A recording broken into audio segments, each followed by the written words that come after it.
Hi, Stan Rosenthal here again, University of Florida Leon County Extension Forester. And today what we're going to talk about is erosion in your yard.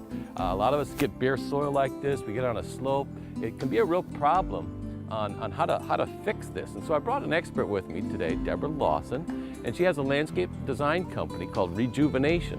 And she's also a master gardener. Hey Deborah, how you doing today? Good morning, Stan. Well, can you tell us a little bit about kind of what some of the things we might want to look about with erosion? Well, Stan, we're standing on a perfect example of what happens in Tallahassee. I don't know very many people who don't have an uphill or downhill issue with their property.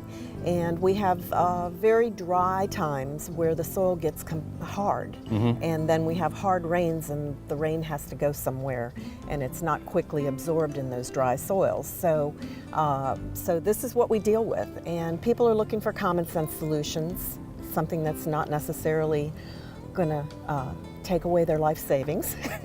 Something affordable and common sense. So that's what we're going to look at today. Okay, well, we don't want this, so let's go look at a few sites. Sounds good.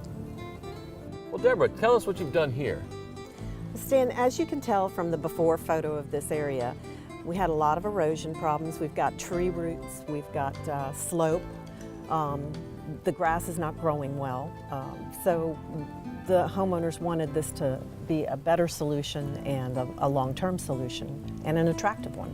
Well, we've certainly made it more attractive. You know, I see a lot of hardscape here where the water, where it runs, the soil has to do extra duty to absorb all that. It does. And we did have, you know, what I decided to do was to not plant more grass, but to rather plant ground covers and shade plants that would do a better job in this particular location.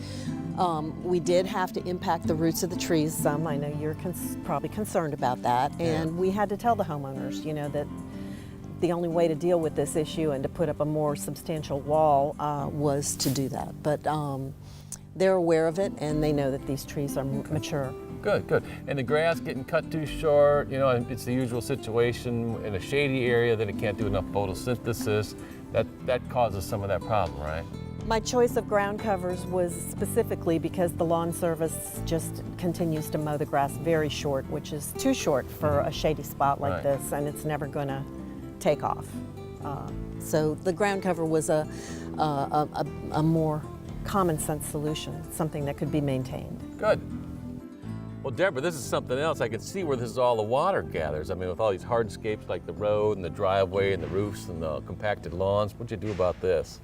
Well, I think we are just about at the bottom of this subdivision. It's the vortex where everything comes.